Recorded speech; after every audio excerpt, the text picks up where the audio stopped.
Ayan si Baby Jamil, second baby.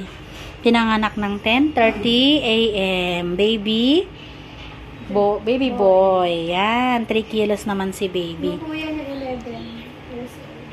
Ang layo ng gap. 11 years gap pala yung pagbubuntis ni mami kay baby. Yan. So, mga initial vaccine, ma'am, na i-ano na rin kay baby mo, ha? Hepa B, vitamin K, tapos yung eye ointment sa mata, no? Tsaka, bukas pa kayo pwede umuwi, ma'am, kasi kailangan stay ng 24 hours bago umuwi, ha? Ayan naman si baby. Ang cute ng baby nila. 3 kilos yung kanyang timbang. Ayan. Hello. Nakunan ka ba, ma'am?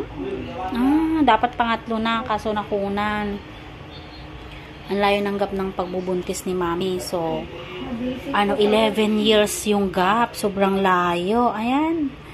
Parang gutom na si baby. Pero, iinom ka muna ng kakain ka muna, ma'am, tapos iinom ng gamot, no? Ayan. Hello, ma'am. Kumusta? Okay na. Nakaraos na. Ang bilis. Bilis ni ma'am mga anak. Ayan. So, sobrang sakit. Oo. Sobrang sakit daw ng labor. Then, magsasabi ka lang, ma'am, kung may mga sign kang nararamdaman, ha? Nahihilo, nasusuka, masakit batok, yan, blurred, panlalabo paningin, tuloy-tuloy yung tagas ng dugo mo. Pero, ngayon naman, sa BP ko naman sa'yo is 120/80. So, normal lang po, ma'am, yung BP mo, ha? Yan. So, lahat ng vital signs mo naman, okay. So, wag lang magkaroon ng ibang sign ng, yon, mga binanggit ko. Kababangkit ko lang ng mga sign ng hindi normal pagtapos manganak, no?